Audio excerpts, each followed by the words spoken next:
สุดฝึกอบรมทฤษฎีการเมืองการปกครองตามหัวข้อเฉพาะให้แก่เลขาพรรคเมืองในขอบเขตทั่วประเทศสุดที่8ที่สถาบันการเมืองและการปกครองแห่งชาติภายหลังดำเนินมาเป็นเวลา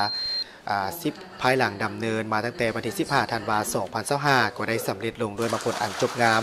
ซึ่งสุดฝึกอบรมทฤษฎีการเมืองและการปกครองตามหัวข้อเฉพาะให้แก่เลขาพรรคเมืองในขอบเขตทั่วประเทศสุดที่8จัดขึ้นโดยการเข้าร่วมระหว่างสถาบันการเมืองและการปกครองแห่งชาติและคณะจัดตั้งศูนย์กลางพรรคได้ดำเนินมาตั้งแต่วันที่15ธันวาคม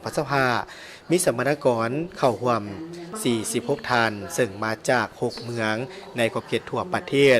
ส่วนฝึกอบรมในครั้งนี้แม้ได้ดำเนินตามแผนการที่กำหนดไว้ในหลักสูตรสุดฝึกอบรมทฤษฎีการเมืองการปกครองตามหัวข้อเฉพาะให้แก่เลขาพรรคเมืองในขอบเขตทั่วประเทศสุดที่8แม่นอนอยู่ในโครงการฝึกอบรมประจำปี2025ของสถาบันการเมืองการปกครองแห่งชาติและของคณะจัดตั้งศูนย์กลางพรรคซึ่งได้แบ่งออกเป็น2ทฤษฎีคือทฤษฎีการเมืองและการปกครองโดยใช้เวลาฝึกอบรมตัวจริงทั้งหมด15วันหรือ105ชั่วโมงในนี้ทฤษฎีการเมืองประกอบมี16หัวข้อใช้เวลา10วันหรือ70ชั่วโมงและทฤษฎีการบริหารคุ้มครองรัฐประกอบมี8หัวข้อใช้เวลา5วันหรือ35ชั่วโมงผู้แบบการฝึกอบรมประกอบมีการขึ้นห้องบรรยายของอาจารย์ที่มีประสบการณ์สูงการฝึกอบรมเพื่อให้ผู้เข้าร่วมกำเนิดพื้นฐานทฤษฎี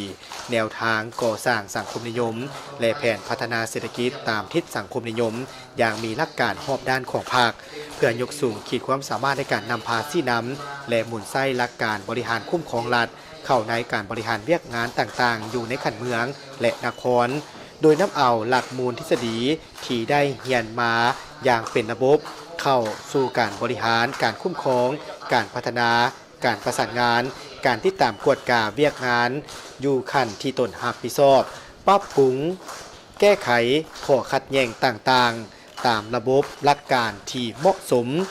ให้เกียรติมอบไปยั่งยืนในครั้งนี้โดยสหายของศาสตราจารย์ภูวงศ์อุ่นคำแสนเลขาคณะบริหารงานภาคหัวหน้าสถาบันการเมืองการปกครองแห่งชาติพร้อมนั้นยังได้เน้นให้ทุกสหายจงนำเอาบทเรียนที่ได้จากการฝึกอบรมในครั้งนี้ไปจัดตั้งผันขยายเข้าในเวียกงานที่ตนรับผิดชอบก็คือเวียกงานที่ภาครัฐและประชาชนมอบหมายให้ปรากฏผลเป็นจริง